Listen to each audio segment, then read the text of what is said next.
stand over? No, you don't need to do anything. It should catch. Oh, it'll just be on here. Yeah. Okay, that's and also on the screen in Blackboard. okay. Yeah. Let me just start again. Thank you. My name is James Santomeyer. I'm from Sacred Heart University. We're in Fairfield, Connecticut, which is about 100 miles north of New York City, right near New Haven, where Yale is located. We're about 15 minutes from New Haven. I've been at Sacred Heart since 1999. Prior to that, I was at University of New Haven. I was at NYU and University of Oregon, and I also taught briefly for 2 years in Asia. And I became interested in the digital era in 1999, and actually I taught the first course that related to internet and business at the University of New Haven in 1997. So we were just beginning to use the internet. This is a database that we have in the US. Well, it's global, but this is called SBRNet. It's about 200,000 pages of market research and data, and I'll actually go through some of our proprietary research for you a little bit later that identifies some of the consumer behaviors that we found with sport consumers. So this is our database. So let me just,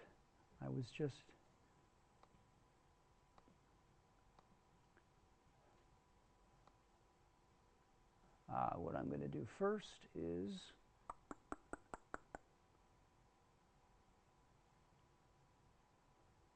sorry for being a little bit disorganized because I just came from another lecture. Here we go. So for the first few minutes, I'll actually stop talking.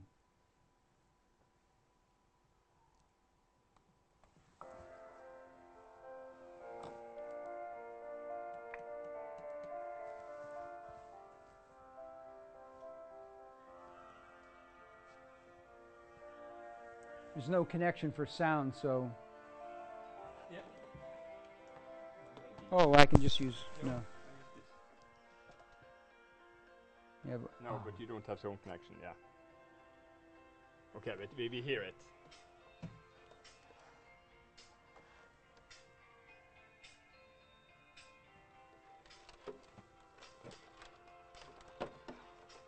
So I think it's connected. I guess. Okay. It must be something with gas. The sound is okay.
So my area is in sport, and I know that you folks are in IT.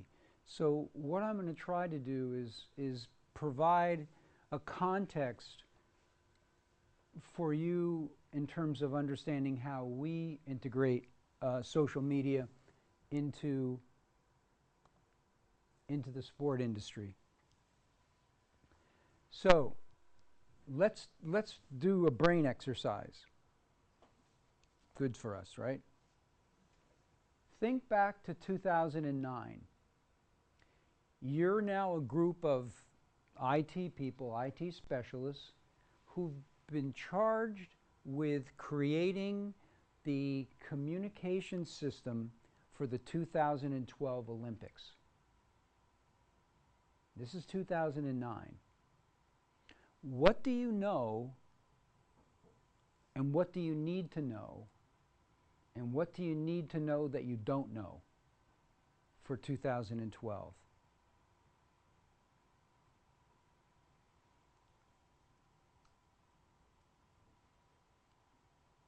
Okay, it's 2009. So you should get some idea from the video. Did you enjoy watching that? What was the most interesting statistic for you? How fast it has developed. How fast? Yeah. For me, being very aware of the launch of the Macs, the fact that they sold more tablets in 2 years than all of the Macs from 1982 was, I think, pretty phenomenal. So, do you have some ideas of what you need to know? 2009. What do we know about 2009 relative to the digital space? Any thoughts? I mean, just throw it out there. What do we already know in 2009? Okay, that Facebook exists. They had how many million people in 2009? 200? Yeah, I think it was, yeah, good. I think it was right around 200 million in 2009. Okay, what else do we know? For most young people use Anything. Facebook at that time was mostly young people, but the older generations came to know social media as well. Don't even think just social media. Think about the entire communication system. What do you want spectators to do there? One thing would be certainly wrong, and that would be to take the 2008 Olympics experience But this is, as a default. but the problem is in 2009, yeah, for sure, and in 2009, accelerate that Yeah. a little bit.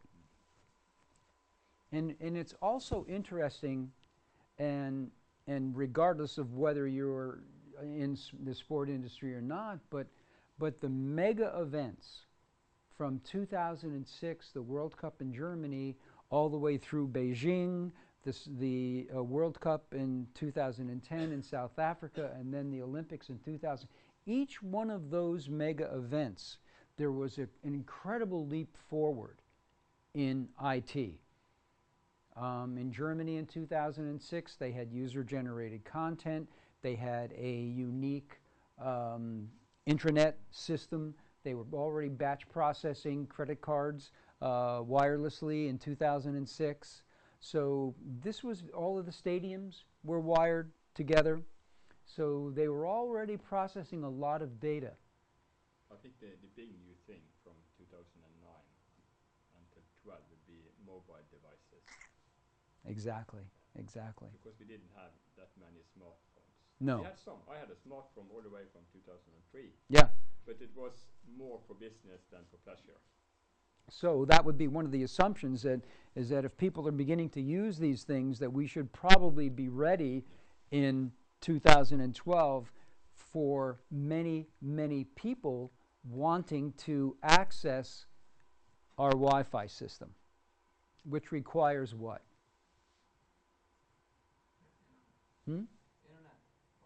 Right, but in order let me give you an example. Last week or 2 weeks ago, at the new Levi's Stadium in the Bay Area in San Francisco, at one point, they had almost 26,000 people connected to the internet at the same time. Infrastructure. Hmm? Yeah, infrastructure is key. Exactly. And so in 2009, you guys, your IT people, what's interesting is they actually created the IT system before they actually designed the buildings. They thought that was the most important thing, is to have that communication and that data. So, and then actually one of the people involved in the London Games in the IT sector, he had already theoretically written a paper 3 or 4 years earlier about a DAS system. DAS is what? Distributed antenna system. And that's what facilitates thousands and thousands of people to access the web at the same time. And so, do you know the company Cisco? Okay, Cisco is basically leading the charge in developing those stadiums that have those distributed antenna systems. So they have a special business unit that's doing that. So in London in 2012, they had such a distributed antenna system. But wait a second, that's just accessing the Wi-Fi. What kind of cooperation do you need? You need cooperation from the carriers. So then they had to get T-Mobile or British Telecom or Orange or all of the carriers to sign on that, hey, we're going to facilitate this. We're going to have all of our connectivity.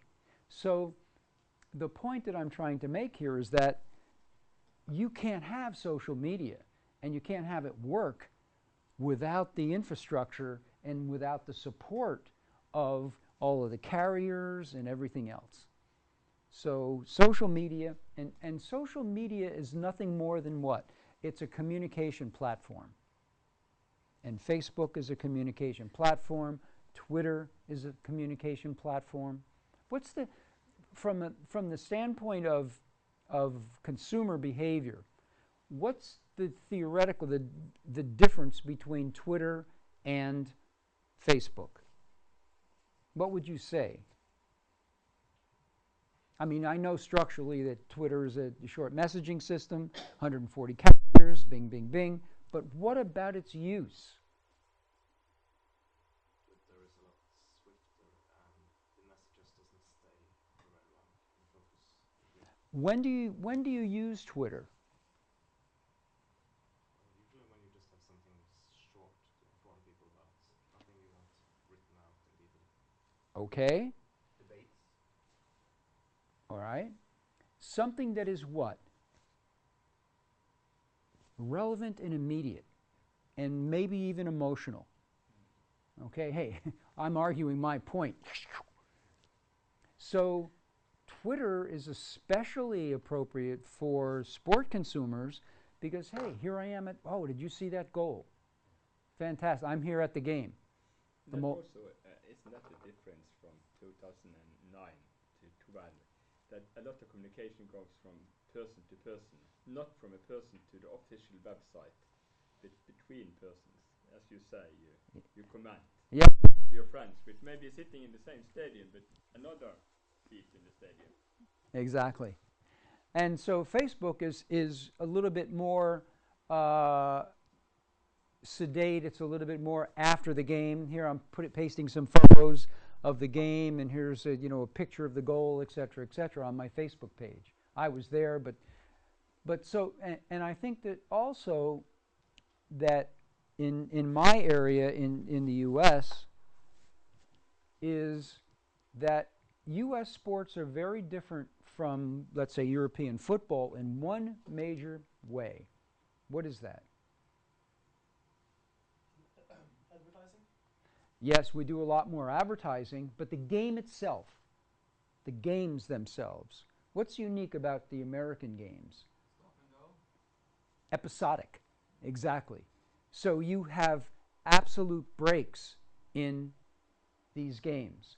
And it's very interesting now with basketball. Anyone follow basketball, U.S.? It's taking 15 minutes to play the last 2 minutes. minute or the last 2 minutes of a game. All of a sudden now, it's become like it's horrible. And in between each one of those breaks, you have a commercial. And people are texting, or if you can see people in the stands. So it's the episodic nature facilitates what I call mall sport, where you can cruise in, cruise out, you can go from your seat up to the concession stand, you can actually take a break. Has anyone ever been to a Super Bowl party at in the US? Nobody watches the game. Everyone is just having a good time, talking to each other, eating food, drinking beer, etc. And if something happens, you've got a designated watcher. If something happens, they call you over. Hey, watch this play. And of course, they're going to replay it 6 times anyway. And so you never miss any of the game. So it's that kind of dragging, awful repetition of commercials that I can't stand. But anyway, that's the context within where all of this takes place in the U.S. Isn't that the context of very many things? For example, if you look at the TV show, they say the same things about 6 times.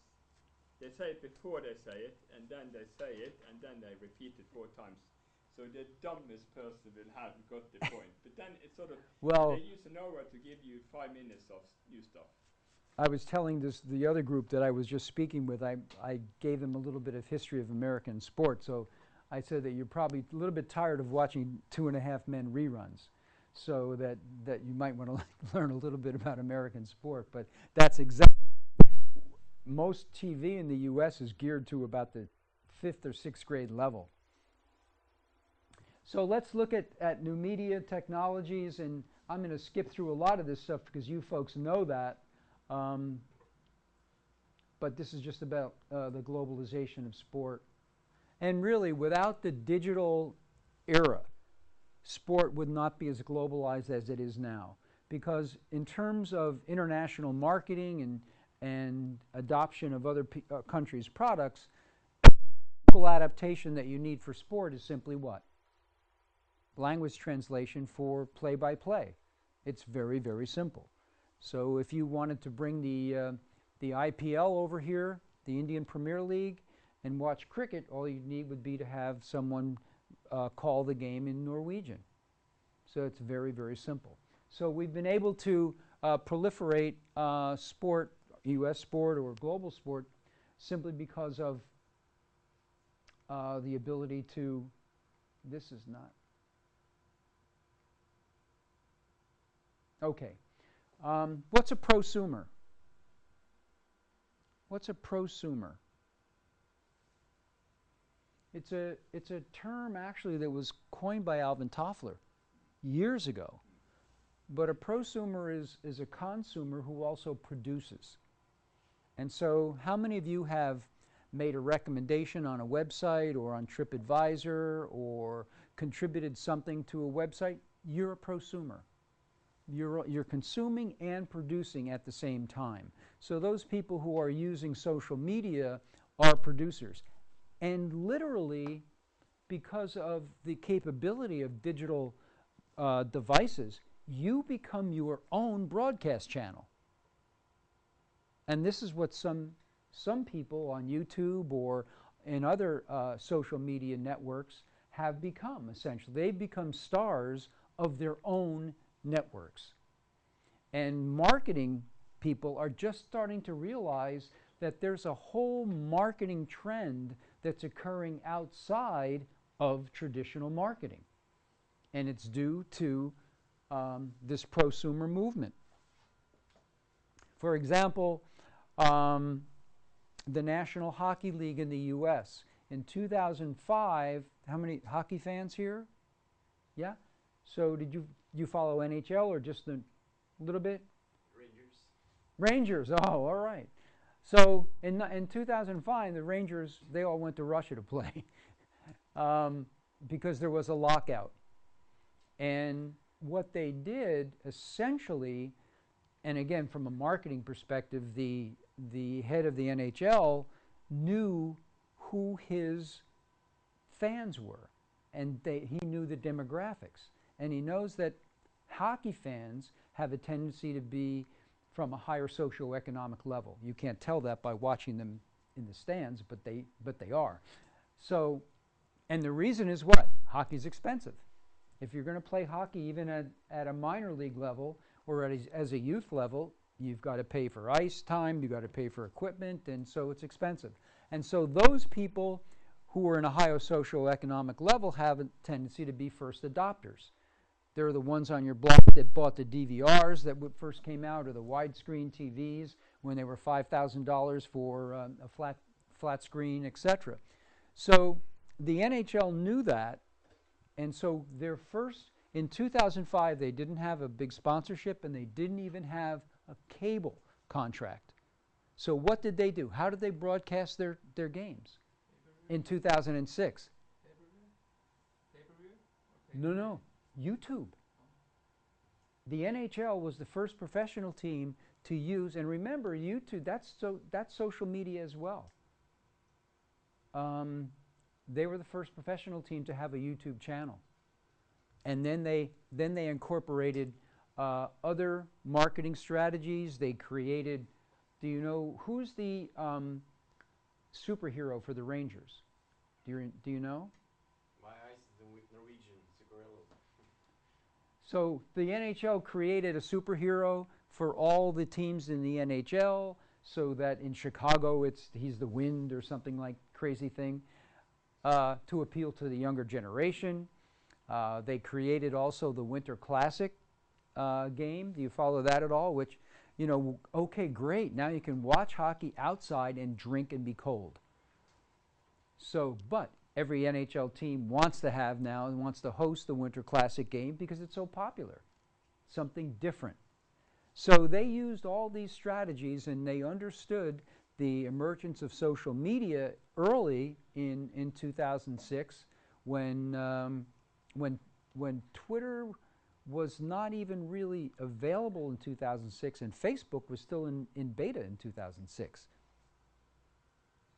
Also, in terms of the prosumer, you have this willingness and this need for consumers to engage with brands.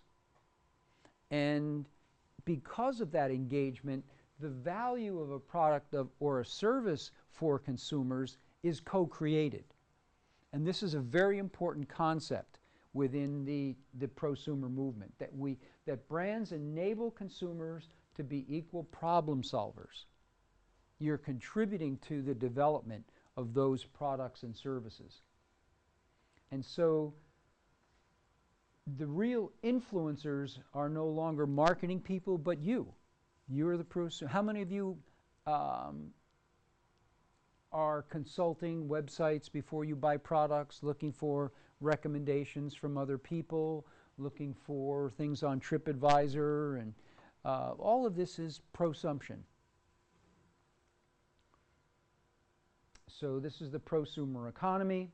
Now, a couple of other elements to this.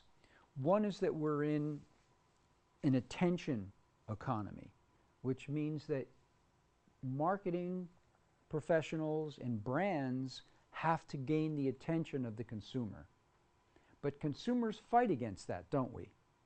How do you do that? How do you prevent brands from getting your attention? What can you do? How do you do it? With technology, right? You're blocking pop-up ads. You're recording your TV and zipping through the commercials. So if you don't want to hear a brand message, you can avoid it. So brands have to get your attention, but then they have to get what? Your permission. Your permission to do what? Your permission to engage with them. If you click on an ad, or if you click on a link, or if you respond to an email, you're giving a brand permission to communicate with you, just like you're giving a friend permission. So once they've got your attention, once they've got your permission, the next step is what? Engagement.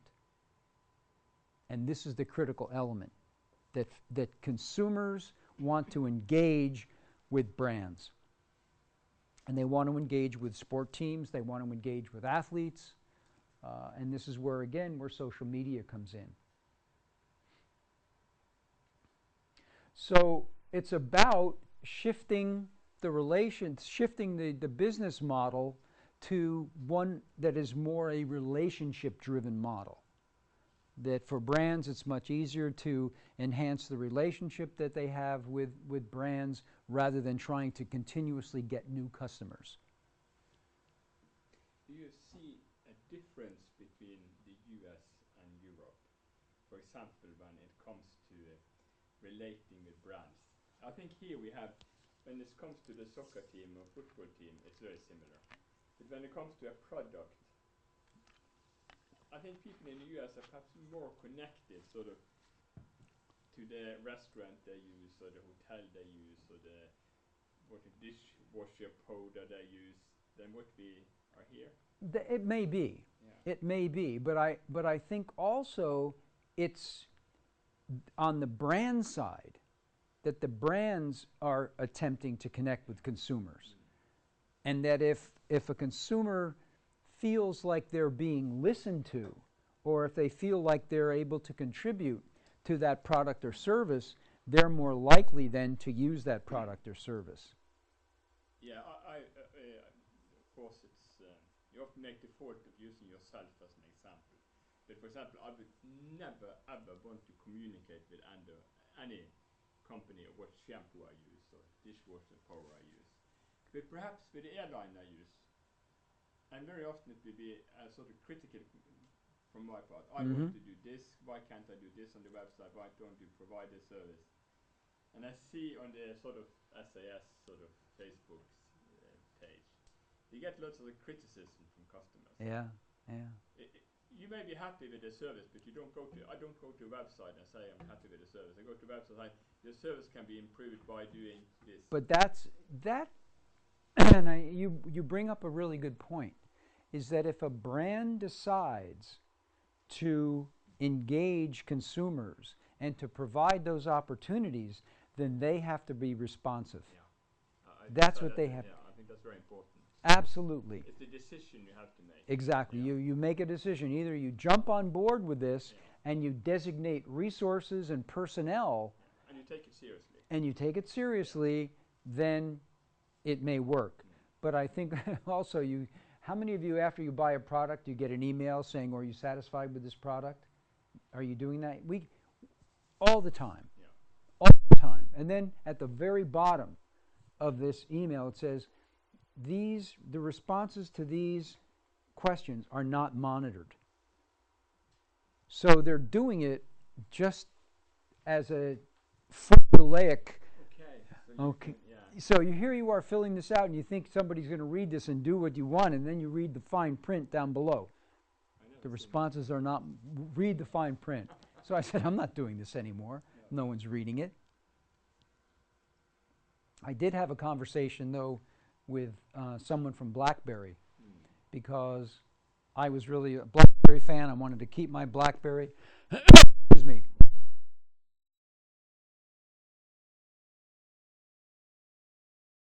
Load the operating system, and they cleaned my BlackBerry. Oh yeah, we can do this. To make a long story short, 3 days later, I still don't have an operating system. No. And I'm talking to somebody in South America, and they said, "Oh, wait a minute, we may not have installed the right operating system." And I said, it's too late. This is a week later. I Yeah. said, it's too late. I deactivated it. And so then I wrote a scathing critique Yeah. of the service. I said, if this is any indication of how you're going to treat customers, and then I'm selling my stock immediately because they'll never survive. But Yeah, that's, as you say, if you open for communication, you have to take this communication seriously.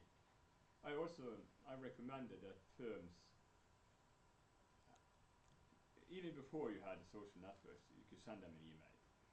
And they need to sort of have an ombudsman, what we call it. You use the same word in the Yeah. US. A person that receives these mails and is sort of the customer's advocate or a customer's spokesperson towards the different departments. Whereas if you, for example, send something to the IT department, they say, oh, this silly customer, delete. You need someone that go and said, and when he goes to the IT department and says, we have this customer complaining about the website, and they say, oh no, and they, it's been 20 this week. Then, of course, you have an argument. mm-hmm. Because I think very often you will find that the people who really comment on things, it's very often people who know Yeah. the product, as you say, and what you get is sort of valuable responses for free. And if you don't use it, then you shouldn't have the channel open. I think so, and I think maybe especially the smaller and mid-sized companies are a little reluctant to dedicate those sort of resources, whereas the big companies, Coca-Cola, Adidas, Nike, they all have teams, literally teams of people waiting to provide responses. And so, okay, you guys know all this stuff. Maybe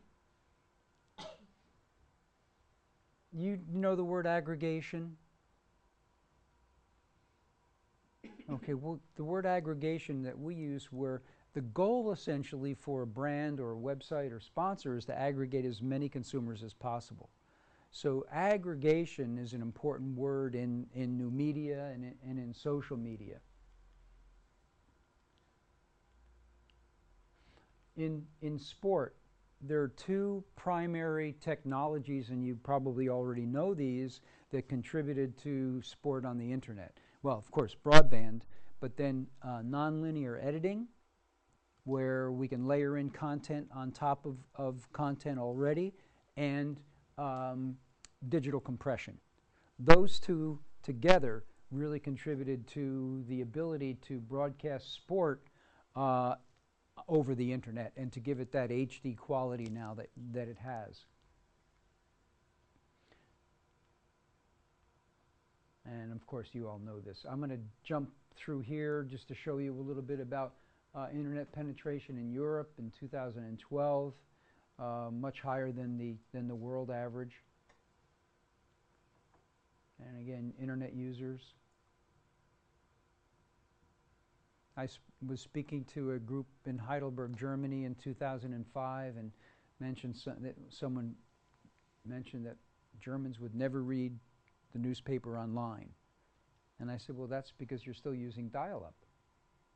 Yeah. Because Deutsche Telekom was just so slow in allowing competition to come in or rolling out, high-level broadband. Now, of course, their penetration in broadband is much better. I think the point is important that we discussed that earlier, that these details are really the clue. Mm-hmm. If you want to stream video on a slow line, it won't work. You need a high-speed line. I see some of the companies that provide some video over the internet here. The video will stop for a second, freeze, and of course, then I will never want to watch a movie, because in the next second, will it freeze? No, will it freeze? No. So it really stresses you.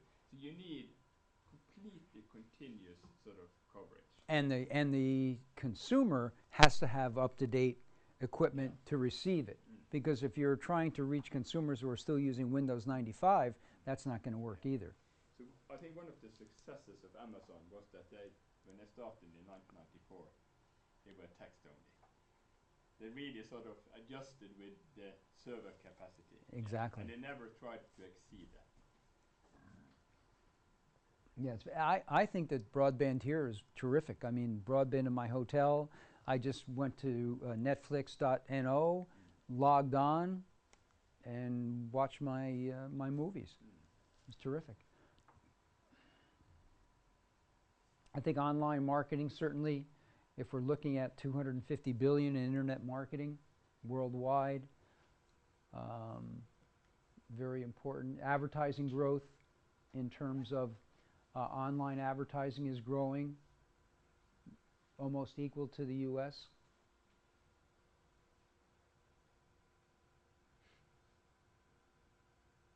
Yeah, sorry, but I think one very interesting aspect of marketing is that I think before, when we Norwegians got home at 4 and ate dinner, then from dinner until TV started in the evening, we read the newspaper.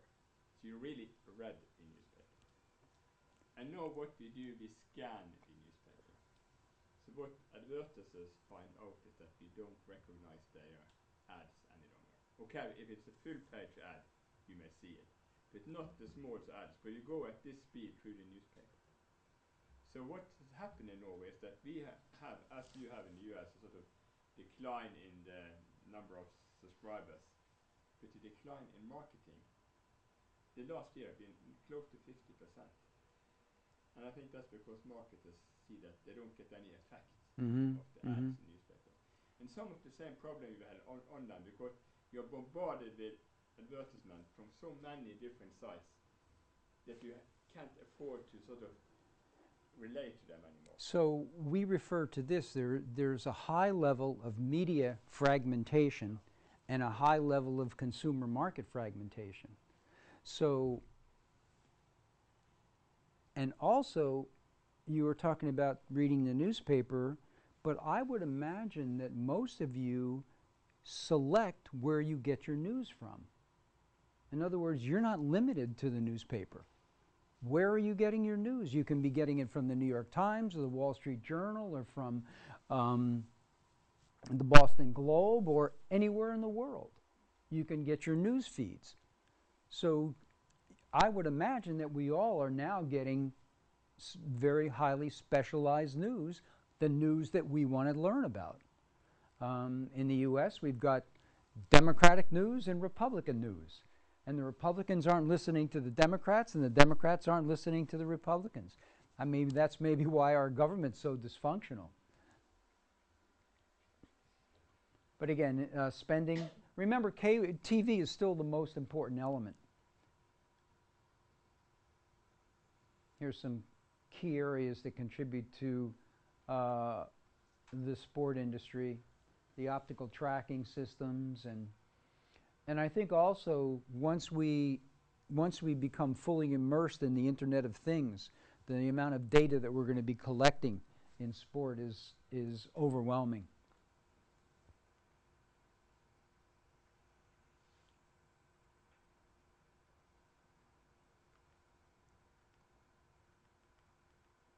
Some of this stuff because of you folks. So how many of you, while you're watching television, are also using another device?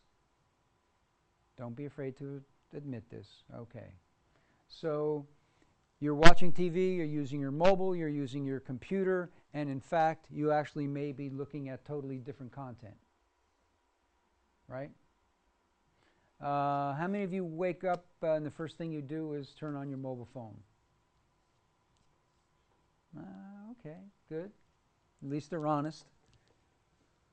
How many of you at certain points during the day or one day a week just say, okay, it's off? No? Especially, yeah, you do that?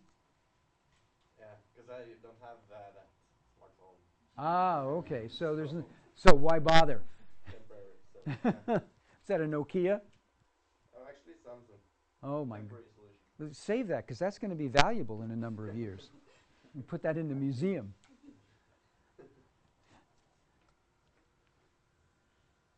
But now it's very dangerous to walk down the streets of New York City because nobody's watching where they're going. I've seen people walk across the street, you know, like this with cars coming, and it's total chaos. You cannot walk down the street, and if you do walk, you have to walk at a snail's pace.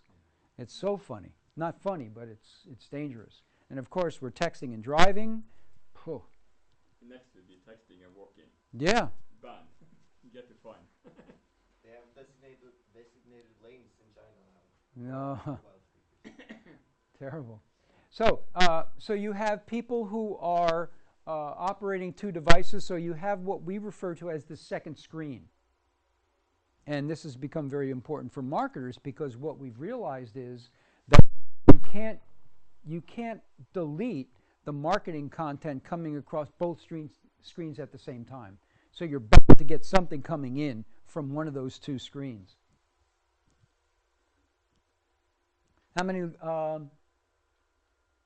get news or watch TV on their game console? Yeah? Xbox or...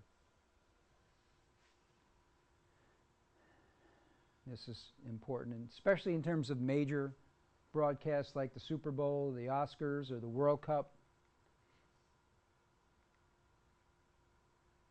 I just wanted to mention the importance of sponsorship and advertising.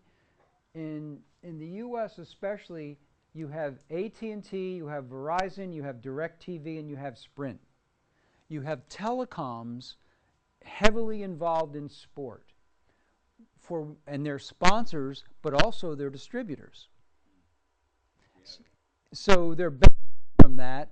They can also create what's referred to as branded content. How many watched the Red Bull space jump? Okay.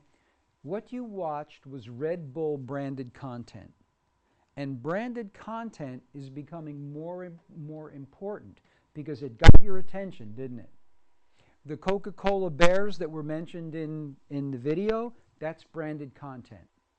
So it's something that's entertaining, but yet still branded with the logo of the sponsor. And in Red Bull's case, they have their own media company, basically their own operation. It doesn't cost them as much as other brands to create that branded content because they do it themselves. But branded content is very important. It can be used by these companies either as an add-on. It can be used as a value-added component for their consumers. For example, I think what's the big mobile company in Italy? I forget.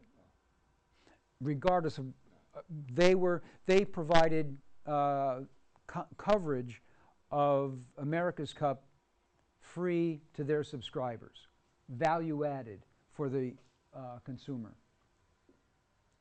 So we're seeing big companies like AT&T, Verizon, and DirecTV heavily involved in sports sponsorship because they get that money back.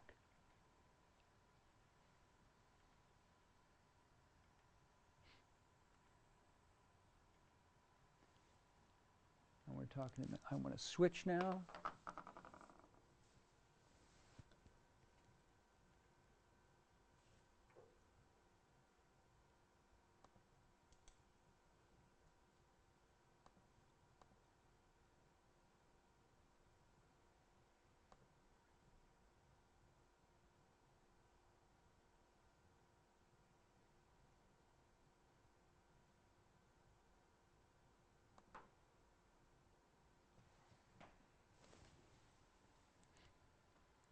This is the presentation that I did for the group on Thursday, so that's what I wanted. And folks, feel free to ask questions, or if you have a comment, we should have a dialogue. It shouldn't be one way, so feel free. Just in case you're unfamiliar with social media, Twitter is I'm eating a donut.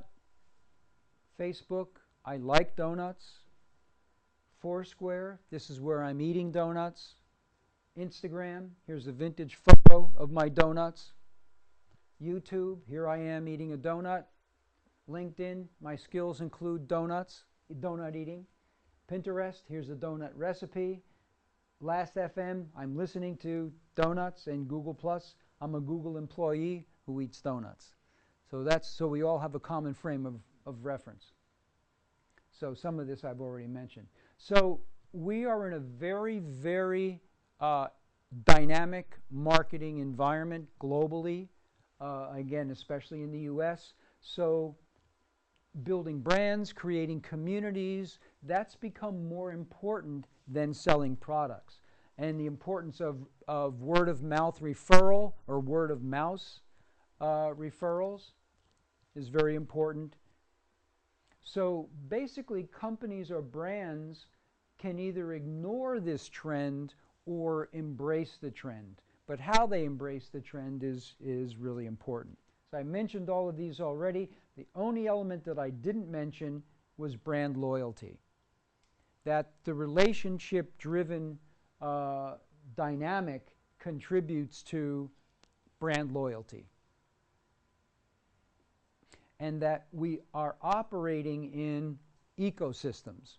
So, for example, the small to mid-size company here in Norway is going to be operating in a totally different ecosystem than the smaller mid-sized company in the United States, especially maybe perhaps relative to competition, et cetera, et cetera.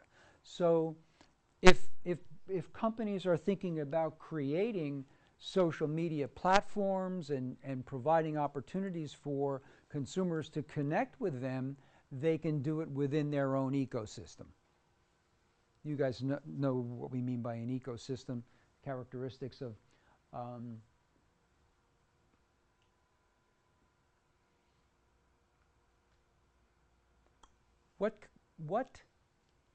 in what country was the digital watch invented? Japan? No? South Korea. South Korea? No? Switzerland. Switzerland. So somebody in Switzerland invented the watch. He said, showed it to his colleagues, and what did they say? Nobody is going to want a watch that doesn't have hands. Wrong. And they didn't protect the patent. So then Casio said, wow, this is terrific. Let's make some digital watches. And there you go. So they missed what? They missed the paradigm shift. BlackBerry missed the paradigm shift. In what? No one's going to want to type on a flat piece of glass. They're always going to want to have a keyboard. Wrong. And where's BlackBerry now? So what paradigm shift did Kodak miss? Well, we're always going to have film. Nobody's going to just use all these digital cameras. The problem is that when Kodak invented the first digital camera, it was of course a low-C camera.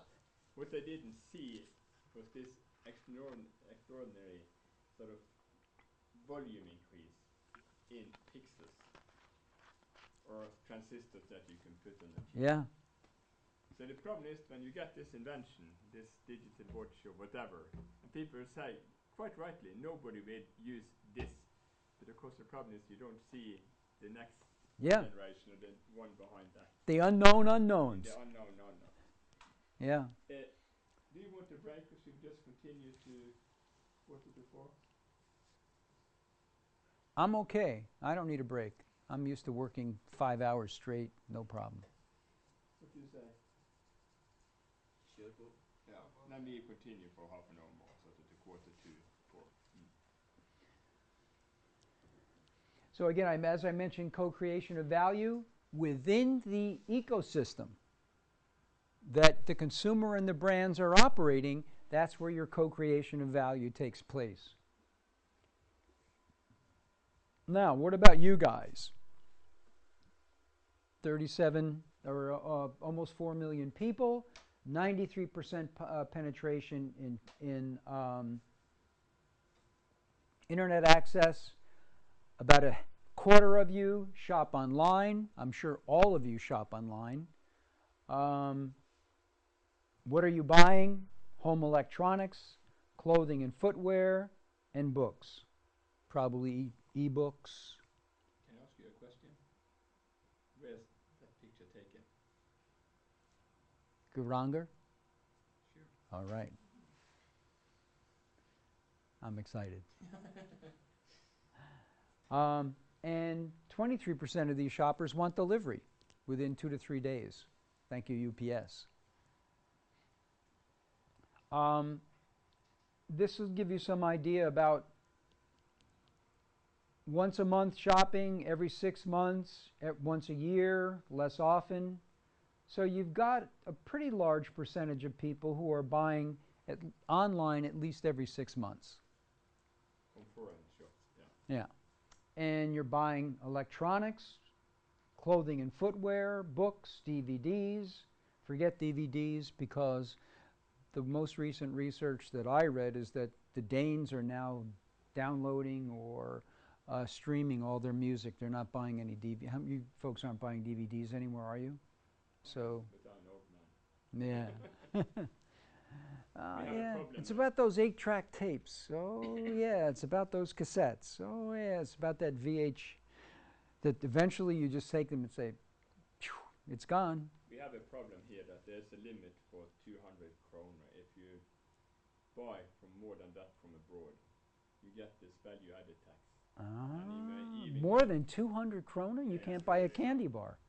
200 is very low. So you can buy, and books of course are an exemption. So you can buy expensive books without having value tax. But if I buy something that costs more than 200 kroner, I can risk, I at least get the 25% on. And then you may have to pay customs, and you have someone to sort of do the customs for this. So it may be quite expensive. Wow. So maybe that's why only a quarter of Yeah. you are so buying it's, online. Say from personal experience that I have stopped several transactions simply because I see the tax is going to double the price. Yeah. But you're on the platform of the company that is selling you that, but the VAT tax isn't in their system, is it? Where does it come in? Because if we buy from like outside the country, you know in your head basically that if you go above a certain price, it will be added tax. And since the tax is kind of But who adds it? You add it when it No, comes the in? custom office, the post office will take care of that. Okay. All But right. they take a fee for doing that job too. So it may, as he says, you may double the price. That's it. And That, books is an exemption because there are no value added tax on books. And of course, for Norwegian sites, it's okay. The problem is that they want to increase this 200 kroner a month, which has been standing still for a long time. But then it will be an unfair competition to Norwegian shops. Or Norwegian. well, that's what I was going to recommend after we got down here to show that 52% of the purchases are in the U.S. Thank you very much. And It's 49 Amazon, I think. in the Books. UK. And then the platforms that they use are interesting as well. Smartphones but I think this is important. This was a question that was asked millennials. Which advertising medium influences you and other people your age the most in how you perceive and value a brand? And after television, you can see here that social media, 60% of men and women are influenced most by social media after TV itself, which is, I think, and all of these other mediums are, of course, you have to realize that mobile is going to be carrying social. So social media is changing business because people want very simple, sophisticated exchanges. And people also want compelling experiences. And I think that's one of the reasons why social media is so interesting, especially for millennials.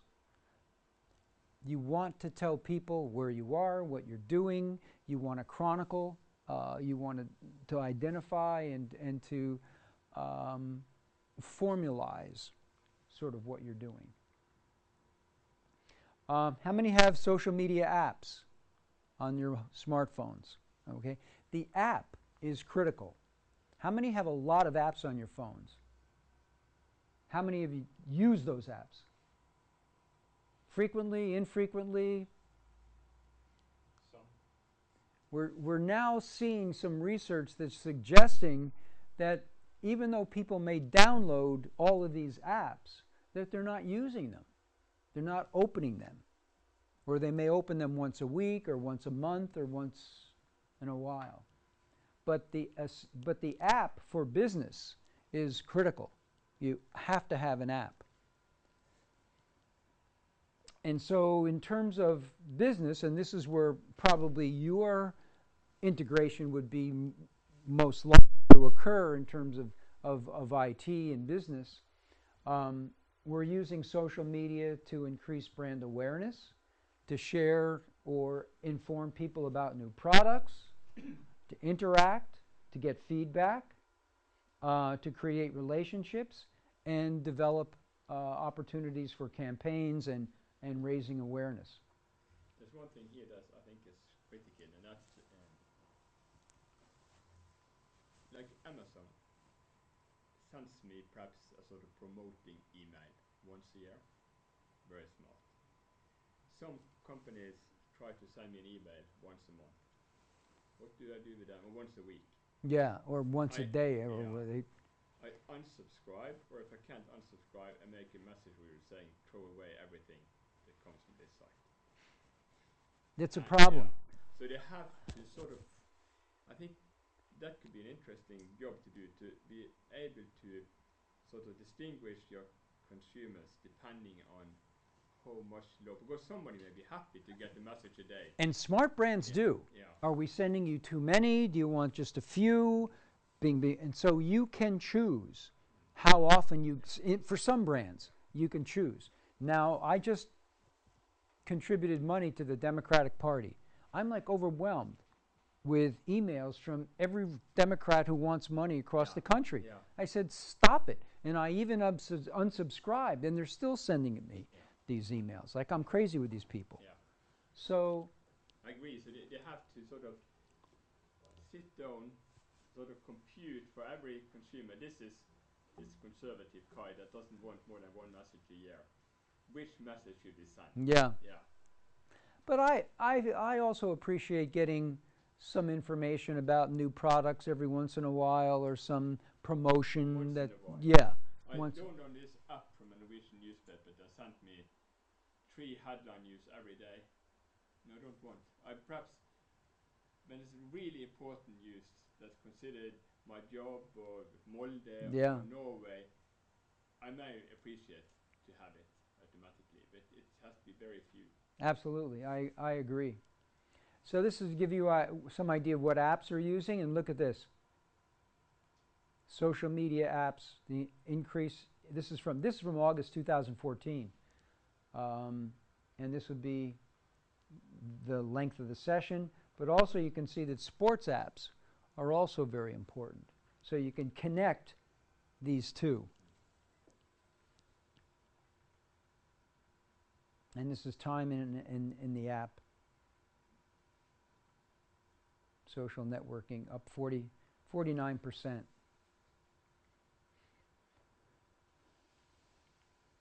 Oh, this is, I took a picture. I hope that you don't know him or he's not your father or something. I didn't ask his permission. But I said, why do you want this person as your customer? Why? Well, he's basically wearing a brand. So by wearing, either he was given that licensed merchandise or he bought it.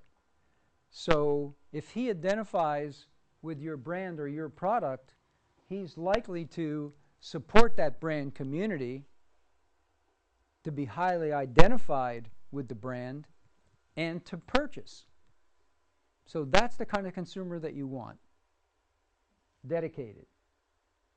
And in between, it depended on where the ball was on the field, but if the ball was far down the field, he'd be back on his phone. So some of the key dimensions: social media, CRM, customer relations management.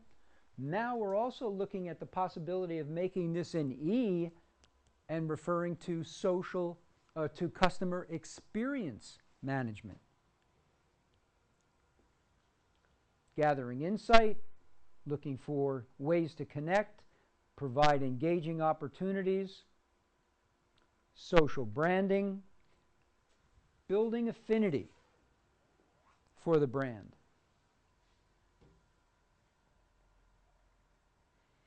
And these are some of the categories that have Twitter accounts.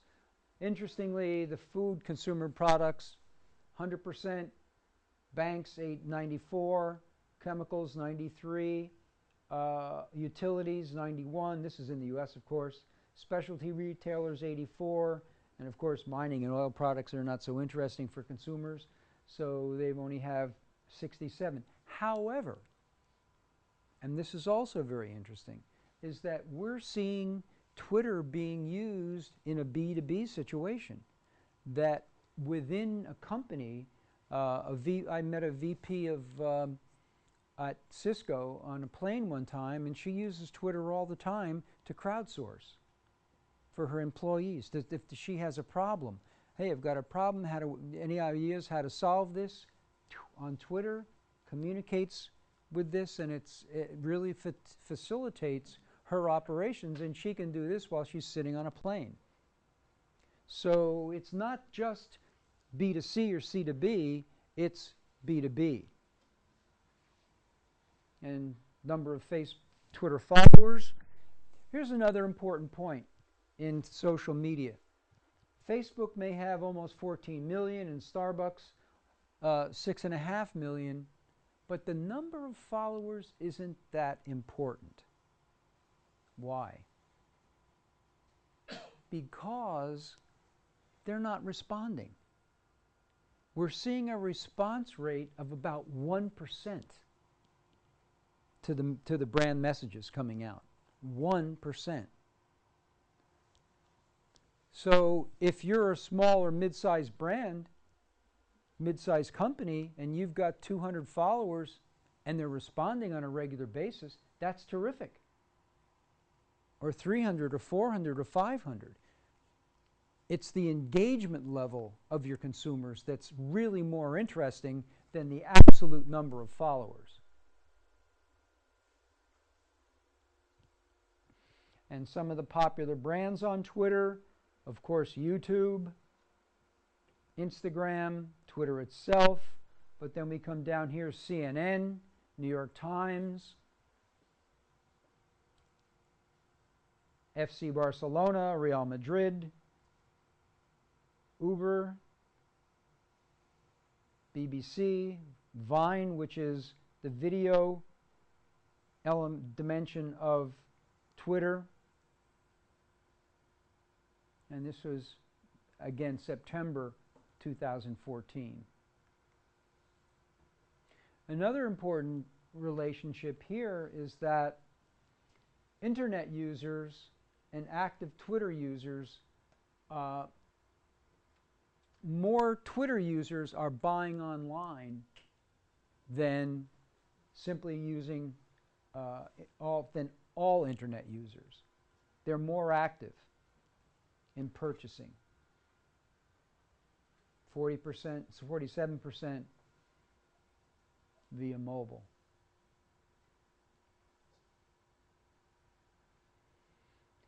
So in terms of your role in IT, and I don't know how deep you get into the social media elements, but certainly as consultants, you have the possibility to communicate with companies and consult with companies in this area. Key point is that if a company is to engage in social media, it has to do this strategically. It has to have a plan. It has to develop and dedicate resources and dedicate personnel. Social media is not simply hiring a 20-something to work in the back room and tweet or put on Facebook whatever he or she wants to. There has to be a strategic focus and it's got to be consistent with the company's integrated marketing communications. Think of Twitter, think of Facebook, think of all social media as an element within the marketing mix. You have the promotional mix, and social media is nothing more than an element within the promotional mix. It's there to encourage people to buy your products. It's not a panacea, it's not a be-all and end-all, but you can communicate that to brands. So small, mid-sized companies here in Norway, they can experiment. I was talking to the social media coordinator for Molde Football Club. And she said, well, we tried this and it didn't work, so we're not going to do this any longer. We're going to try something else. Whoa, it doesn't sound like you have a strategy, and it doesn't sound like you understand that multiple platforms is the strategy that you need to use. That you're not going to have everyone operating on one platform. And so on and so on. We talk about all of this stuff. So I'm going to just switch now because I want to show you a little bit about what we're doing with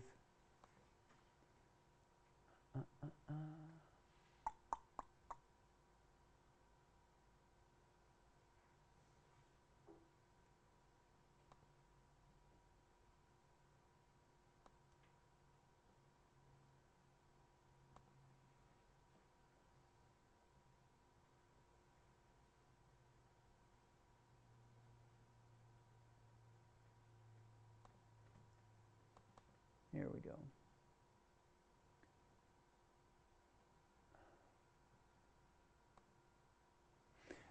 This is research that we did through SBRnet, and to give you some idea, what we did was we hired a marketing company in Chicago to do this for us. We created the questionnaire, and we just redid the one for 2014. We've done this research for now 3 years. This will be the 4th year. And we used what's called a marketing panel. Oh, this is just something I threw in. By 2020, 200 billion connected devices. 200 billion. And over 12 billion machine-to-machine Internet of Things type connectivity, which I think is fascinating. Okay, we used what's called a marketing panel. And a marketing panel is made up of consumers who said, yes, I'm happy to respond to questionnaires that you might have. I accept the minimal payment for that. Put me on your list if you have something that becomes interesting. I'm happy to respond. So it's not a random sample, but it is a representative sample of U.S. consumers. And so we used 3,000 consumers, age 13 to, I think the oldest one was 90 or something. And so it's a representation, and it's also a geographical representation of the U.S. Census. So what that means essentially is that when we get this data, we can extrapolate this to the entire population. So we can have a good idea how many people in the United States. What's our population? 320 million, 330 million people. It's a lot of people. So we can make those extrapolations. We used 15 different league categories or sport categories, but what we have here is just the big sport federations. And so we first looked at Facebook and Twitter, then we looked at mobile data, and then we have implications. I knew this was the wrong one. The data's, you can't see that. Sorry, folks. I think.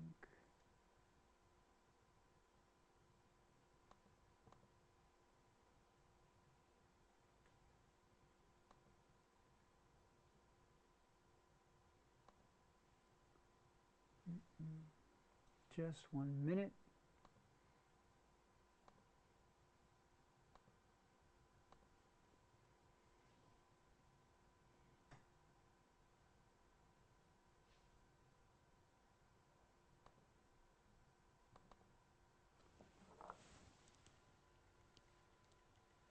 Yes, that's what I wanted. So here we have Major League Baseball, the NBA, Major League Basketball, National Hockey League, Major League Soccer, and National Football League. So the number of followers in 2011, 26 million. In 2013, you had 28 million. What happened between 2011 and 2013? Increase in what? Tablet usage. Okay, an explosion basically in those 2 years. So that really has impacted. So the percent of total is about 21% of total fans for MLB reported Facebook use. And almost 6 million daily, almost 4 million 4 to 6 days, almost 6 million 1 to 3 days, and less than 1 day was almost 11 million. So almost half aren't using it more than maybe once a week. So again, it's the level of engagement. And this is consistent pretty much all the way across. Of course, you've got fewer consumers of MLS. Hopefully that's changing. And quite a few consumers. Do you have numbers of how many you lose?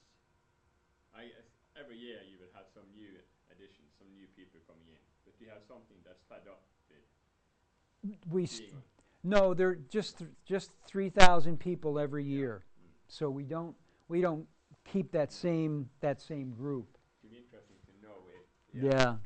how that is. Yeah, if you had the same group, if they.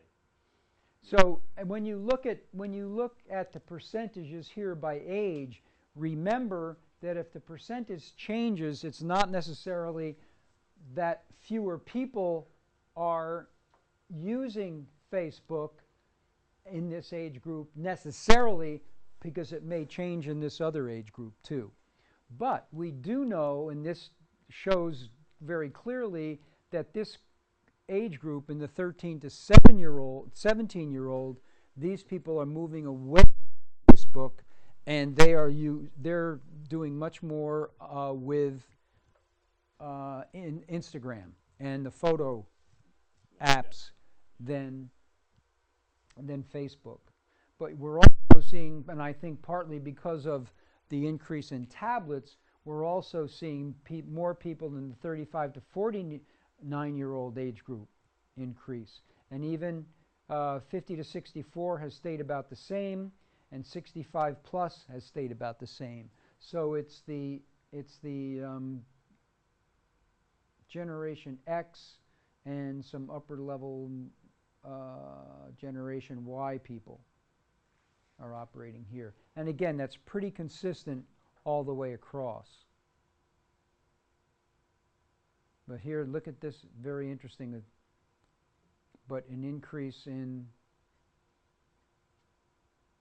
little bit of an increase in 65 plus category.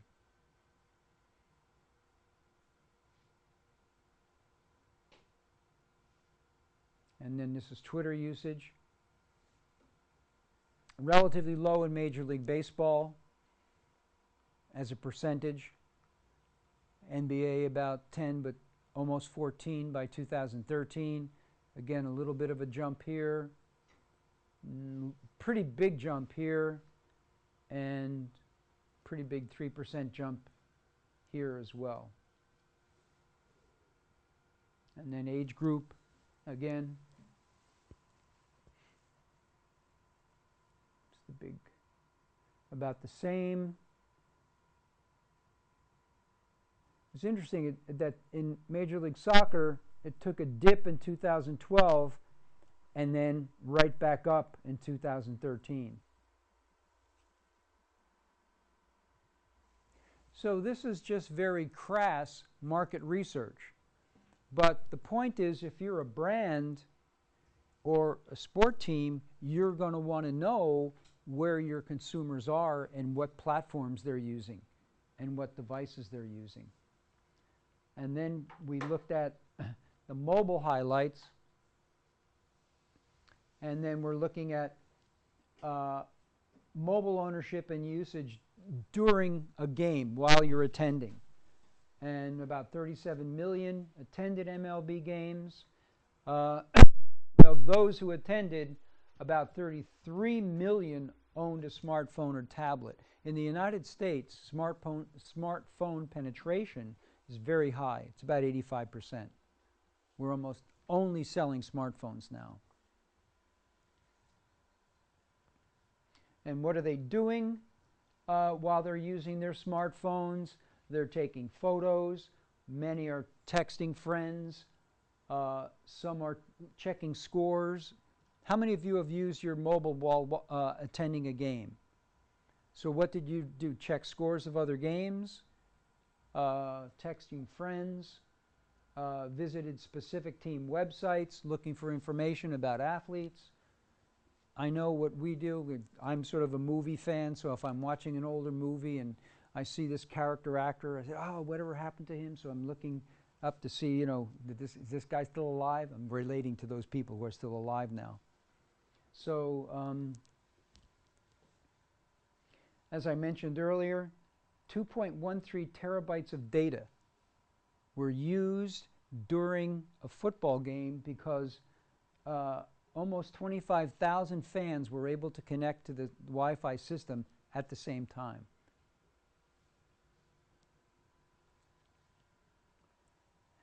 And this is the number of MLB fans who view games on mobile devices. How many have watched a game on your mobile device? Okay, what, football? Yeah. HDTV benefited two sports, football and hockey, because they were terrible, terrible television sports because of the size of the TV and the size of the field and the rink and the fact that you could barely see the puck. Think of when we watched hockey and baseball and these sports on black and white TVs. It was like, how could you do this? Tablet and smartphone may merge. Yeah, because even the new Apple is more of a phablet. Yeah. Phone plus a tablet, the big 6-inch Apple 6. It's going to be interesting to find out whether or not that becomes interesting. From what the evaluations that I've read, it's a little bit bulky. You can't operate it. You can't type with one hand like you can with the smaller ones because you've got to hold it. You can't type with two hands, so it's very slippery. So we'll see whether or not I just upgraded to a 5S, which I like very much, and the operating system is a little bit better. It's terrific Wi-Fi. I can use Skype anywhere. So yeah. How many of you use only Skype for long distance calling, or Snapchat, or WeChat, or something? Anybody use WeChat? It's a terrific messaging system where you can actually have a video call with anybody in the world on WeChat if you're connected to Wi-Fi. It's terrific. It's like FaceTime. The other thing we know is that people who are consuming sport are also likely to buy sponsors products, travel, use YouTube, follow fantasy teams, buy logo apparel, follow the team on Facebook, and buy tickets to games. So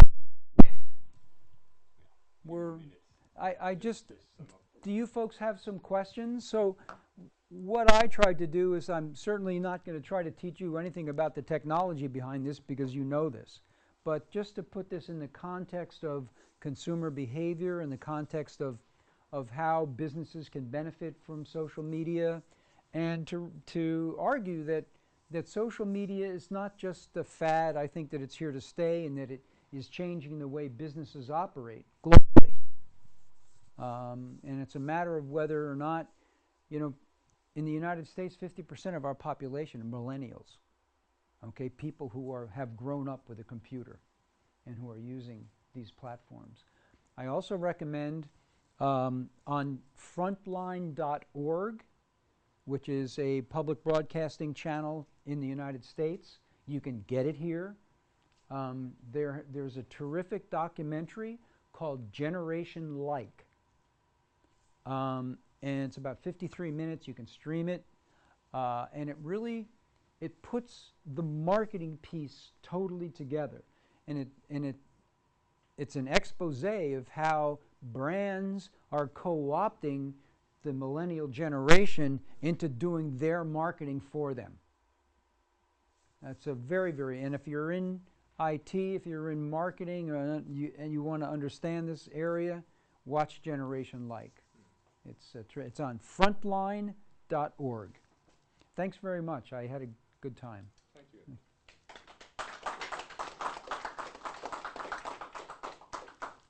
Questions?